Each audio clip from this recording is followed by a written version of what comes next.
Imaginez une substance si puissante qu'elle active les mêmes circuits de la récompense dans votre cerveau que la cocaïne ou l'héroïne. Une substance qui est présente dans 80% des aliments industriels et que nous donnons quotidiennement à nos enfants. Cette substance, c'est le sucre. Mais le vrai problème n'est pas seulement votre tour de taille, c'est ce que le sucre fait à votre cerveau. Il crée une inflammation neuronale silencieuse, brouille votre mémoire et rend vos émotions instables. Aujourd'hui, je vais vous raconter ce qui se passe réellement dans votre crâne lorsque vous décidez de dire stop pendant seulement 14 jours. En tant que médecin, je vois le sucre comme un perturbateur métabolique majeur, mais aussi comme un neurotoxique insidieux. Lorsque vous arrêtez le sucre, vous ne faites pas qu'un régime, vous lancez une procédure de reset neurologique. Pendant ces 2 semaines, votre chimie cérébrale va passer par une tempête de sevrage avant de découvrir une clarté mentale que vous n'avez sans doute jamais connue à l'âge adulte. Nous allons voir ensemble, jour après jour, comment vos neurones se dégonflent, comment vos récepteurs de dopamine se réinitialisent et comment vous pouvez littéralement faire croître de nouvelles connexions nerveuses.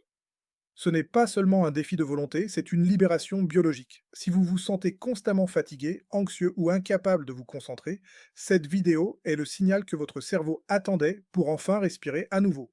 Les 72 premières heures sont, sans mentir, un champ de bataille neurochimique. Pour comprendre pourquoi c'est si dur, il faut regarder vos récepteurs de dopamine. Le sucre provoque une libération massive et artificielle de dopamine dans le noyau accumbens, le centre du plaisir. À force d'être bombardé, votre cerveau se protège en diminuant le nombre de récepteurs disponibles. C'est ce qu'on appelle la tolérance. Il vous faut toujours plus de sucre pour ressentir le même high. Quand vous arrêtez brusquement, vos niveaux de dopamine s'effondrent. Pendant ces 3 jours, votre cerveau est littéralement en manque. Vous allez probablement ressentir de l'irritabilité, des maux de tête et une obsession mentale pour le sucre. C'est la phase où votre cerveau crie pour obtenir son carburant habituel. Mais il se passe aussi quelque chose de fascinant au niveau de vos hormones de la faim. Le sucre interfère avec la leptine, l'hormone de la satiété. En présence de sucre constant, votre cerveau devient sourd à la leptine. Vous avez faim même si vous venez de manger. À ce stade, votre corps lutte pour passer de la combustion du sucre à la combustion des graisses. C'est ce qu'on appelle l'inflexibilité métabolique. Votre cerveau, qui consomme 20% de votre énergie totale, panique car il ne sait pas encore utiliser les corps cétoniques, issus des graisses, de manière efficace. C'est pourquoi vous vous sentez mou et que vous avez du mal à réfléchir.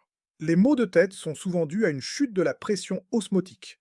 Le sucre retient l'eau et en l'éliminant, votre corps évacue aussi beaucoup de fluides et d'électrolytes, sodium, magnésium, potassium. Mon conseil médical pour cette phase, ne luttez pas seulement avec la volonté.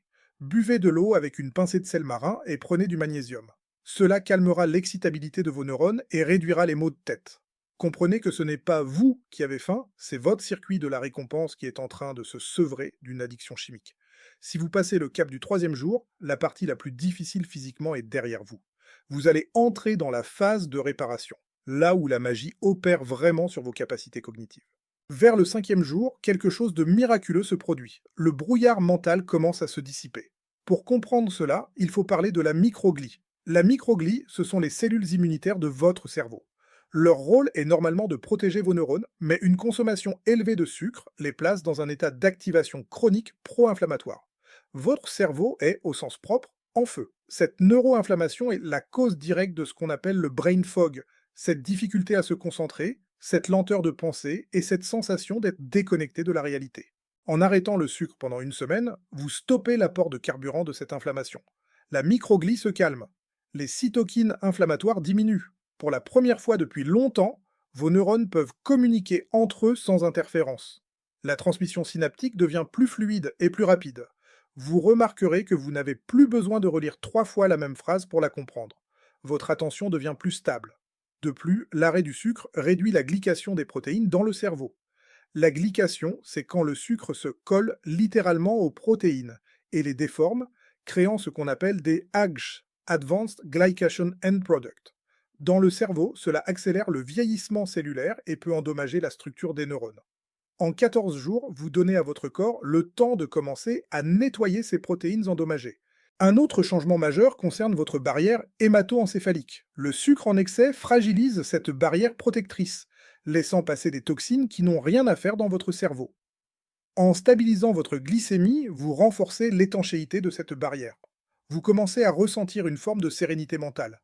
ce n'est pas seulement que vous êtes moins agité, c'est que votre système nerveux sort du mode alerte pour entrer dans un mode de fonctionnement optimal. Vous redécouvrez votre véritable capacité de réflexion, celle qui n'est pas polluée par des pics et des chutes de glucose. Arrivé à la fin de la première semaine et au début de la deuxième, votre cerveau entre dans une phase de reconstruction active. C'est ici qu'intervient une molécule fascinante que j'appelle le miracle gros du cerveau, le BDNF, Brain Derived Neurotrophic Factor. Le BDNF est une protéine qui favorise la survie des neurones existants et stimule la croissance de nouveaux neurones et de nouvelles connexions.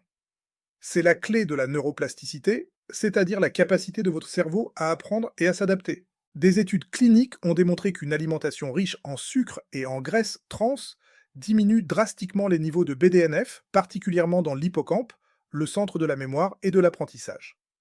En supprimant le sucre, vous levez le frein sur la production de BDNF. C'est pour cela qu'après 10 jours sans sucre, beaucoup de gens rapportent une amélioration flagrante de leur mémoire à court terme et de leur capacité à résoudre des problèmes complexes. Vous ne devenez pas plus intelligent, vous retrouvez simplement le plein potentiel de votre matériel biologique. C'est aussi le moment où la neurogenèse, la création de nouveaux neurones, est favorisée. En remplaçant le sucre par des graisses saines et en permettant à votre corps de produire des cétones, vous offrez à votre cerveau un carburant bien plus propre. Les cétones ne sont pas seulement de l'énergie, ce sont des molécules de signalisation qui augmentent l'expression des gènes liés à la protection des neurones. Pensez à votre cerveau comme à un ordinateur. Le sucre était un logiciel malveillant qui utilisait toute la mémoire vive et faisait chauffer le processeur. En le supprimant, vous libérez de la puissance de calcul. Vous apprenez plus vite, vous vous souvenez mieux et votre créativité revient. C'est l'une des raisons pour lesquelles les plus grands entrepreneurs et intellectuels surveillent de très près leur consommation de sucre. Ils savent que la clarté mentale est leur actif le plus précieux. En 14 jours, vous n'avez pas seulement perdu quelques kilos, vous avez littéralement mis à jour votre système d'exploitation cérébrale pour qu'il soit plus résilient, plus plastique et plus performant. C'est la plus belle récompense de ce défi. Et c'est celle qui vous motivera le plus à ne jamais revenir en arrière. Au cours de cette deuxième semaine, un changement profond s'opère dans une zone que vous ne soupçonnez peut-être pas. Votre intestin. On l'appelle souvent le deuxième cerveau, et pour cause. Il contient plus de neurones que votre moelle épinière et produit 95% de votre sérotonine, l'hormone du bien-être. Le sucre est le carburant préféré des mauvaises bactéries et des levures comme le Candida albicans. Lorsque vous consommez du sucre, ces micro-organismes prolifèrent et envoient des signaux chimiques via le nerf vague pour manipuler votre cerveau et vous forcer à manger encore plus de sucre. Ce n'est pas vous qui avez envie de ce beignet, c'est votre microbiote déséquilibré qui dicte vos pensées. En arrêtant le sucre pendant 14 jours, vous affamez ces populations pathogènes. Votre écosystème intestinal commence à se rééquilibrer. Ce changement de flore a un impact direct sur votre humeur et votre anxiété. Une étude fascinante a montré que le transfert de microbiote d'une souris stressée vers une souris saine transférait aussi l'anxiété. En nettoyant votre intestin du sucre, vous nettoyez vos pensées. Vous remarquerez que cette nervosité diffuse, cette agitation intérieure que vous preniez pour du stress lié au travail, disparaît comme par enchantement. De plus, une paroi intestinale irritée par le sucre devient poreuse, le leaky gut.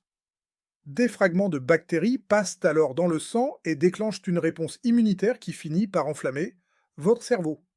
En 2 semaines, la muqueuse de votre intestin commence à se réparer. Vous produisez à nouveau des acides gras à chaîne courte qui protègent vos neurones. C'est aussi le moment où vos papilles gustatives se régénèrent. Le sucre sature vos récepteurs au point que les aliments naturels vous paraissent fades. Après 14 jours, une simple pomme ou une poignée d'amandes vous semblera avoir une saveur incroyable. C'est le signe que votre cerveau a retrouvé sa capacité à percevoir les vraies récompenses nutritionnelles. Vous reprenez les commandes du navire. Ce n'est plus votre ventre qui crie des ordres à votre tête, c'est votre cerveau qui choisit consciemment ce qui est bon pour lui. Cette souveraineté retrouvée est le socle d'une santé mentale durable. Nous arrivons au terme des 14 jours. À ce stade, vous n'êtes plus la même personne sur le plan biologique. Votre cerveau a effectué une transition complète. Il est devenu métaboliquement flexible. Cela signifie qu'il est désormais capable de passer sans effort du glucose au corps cétonique pour s'alimenter. Cette flexibilité est l'assurance vie de votre cerveau contre les maladies neurodégénératives comme Alzheimer, que l'on appelle désormais souvent le diabète de type 3. L'un des effets les plus marquants de cette fin de protocole, c'est la stabilité émotionnelle. Sans les pics d'insuline et les chutes de glycémie, hypoglycémie réactionnelle, Vous ne subissez plus ces moments de hangry, ce mélange de faim et de colère. Votre humeur est linéaire, solide. Vous devenez plus résilient face au stress extérieur. Ce qui vous faisait exploser il y a 2 semaines vous semble aujourd'hui gérable, avec calme. C'est l'effet direct d'un cerveau qui n'est plus en manque de carburant toutes les 2 heures. Votre sommeil s'est également transformé. Le sucre perturbe le cycle du cortisol. En stabilisant votre chimie, vous atteignez des phases de sommeil profond beaucoup plus longues. C'est durant ces phases que le système glymphatique de votre cerveau, son service de voirie, s'active pour évacuer les déchets métaboliques accumulés la journée. Vous vous réveillez avec une sensation de fraîcheur mentale que même 3 cafés ne pouvaient pas vous donner auparavant. Enfin, vous allez constater une amélioration de votre estime de soi. Réussir à briser une addiction aussi puissante que celle du sucre envoie un signal fort à votre psyché: vous êtes capable de discipline. Cette victoire neurologique se propage dans d'autres domaines de votre vie. Vous avez plus de volonté pour faire du sport, plus de patience avec vos proches et plus de créativité dans vos projets. Le sucre agissait comme une chaîne invisible qui vous retenait dans une version limitée de vous-même. En 14 jours, vous avez brisé ces chaînes. Le plus beau, c'est que le dégoût pour le sucre industriel commence à apparaître. Vous n'avez plus besoin de vous forcer pour dire non. Votre cerveau, ayant goûté à la clarté, ne veut plus retourner dans l'obscurité du brouillard sucré. Le voyage que nous venons de décrire n'est pas une théorie, c'est une réalité biologique qui attend quiconque ose franchir le pas. 14 jours, c'est tout ce qu'il faut pour que votre cerveau commence sa grande reconstruction. C'est un investissement dérisoire par rapport aux bénéfices immenses que vous allez en retirer. Une mémoire plus vive, une humeur stable et une protection à long terme contre le déclin cognitif. Mon défi pour vous est simple: commencez dès demain. Videz vos placards des sucres cachés, préparez vos électrolytes pour les 3 premiers jours et observez. Tenez un journal de vos sensations. Notez le moment précis où le brouillard se lève. Vous ne faites pas cela pour perdre du poids, même si cela arrivera, vous le faites pour reprendre possession de votre esprit. Si vous avez déjà tenté l'expérience, racontez-moi vos résultats en commentaire, cela motivera ceux qui hésitent encore. Si cette vidéo vous a aidé à comprendre que le sucre est un enjeu de santé mentale avant d'être un enjeu esthétique, partagez-la. Nous devons briser cette addiction collective. Mettez un pouce bleu, abonnez-vous pour ne manquer aucun de mes protocoles de neuroperformance. C'était le docteur Raphaël Cruz. Libérez votre cerveau, il est votre plus bel outil. On se retrouve très vite pour une nouvelle vidéo.